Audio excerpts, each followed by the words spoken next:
Grieving girlfriend raises over $15,000 for brain cancer research with DIY jewelry after losing partner to tumor. When I was 19 years old, I met my first love, Jake. And at 24 years old, I stood by his hospital bed as he tragically passed away from brain cancer. Jake was a healthy 22-year-old when we first met. We had been together for just over a year when one night he had a seizure next to me. He was taken to hospital. After a very long 24 hours of ambulances, doctors, nurses, and scans, the terrifying words were spoken: "It's a mass on the brain." Scans showed a tumor the size of a fist pushing his brain to one side. On Christmas Eve of 2013, he was wheeled into surgery. He was then diagnosed with a grade 2 astrocytoma. Although the surgery was successful, this type of malignant tumor was very aggressive and left him with a life expectancy of 4 years. Over the next few years, Jake rarely let his prognosis stop him from living his life. Between numerous chemotherapy treatments, radiation sessions, and oncology appointments, he returned to university to study a second degree,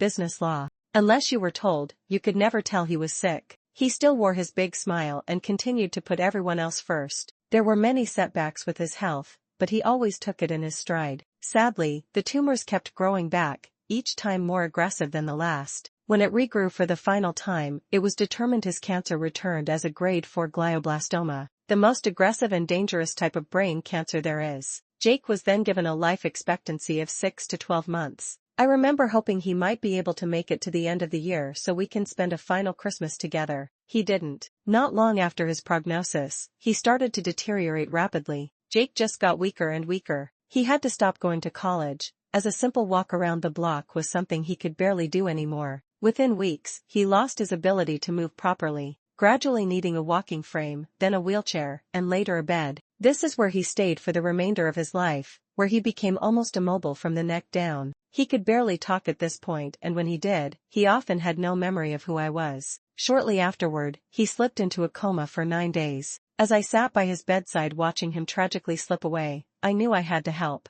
I promised him I would. Very early on Saturday, October 22, 2016, Jake peacefully passed away after battling brain cancer for just under 3 years. He was just 27 years old. There was never anything I could do to change the outcome of Jake's prognosis, but careful thought went into what I could do afterwards. I remembered the brain surgeon telling us how the survival rates are extremely low and have hardly shifted in 30 years. I chose to transfer my experience into a driving force that raises money for vital brain cancer research and awareness. This was how I was going to help. Grief brings many sleepless nights, so I used my time to brainstorm ideas that could raise money. But the idea of what I was going to do didn't come to me until months later. It was a normal afternoon when I was creating a bracelet, as it's something I often did to keep my mind distracted. Staring at the finished product attentively, I thought it was so pretty and sparkly. The idea then popped into my mind. Sell these to raise money from brain cancer. I jumped online and ordered some Swarovski beads. I then spent the next few weeks stringing pieces together of pearls and crystals, so I thought it was only fitting I should call my little not-for-profit Pearl Meets Crystal.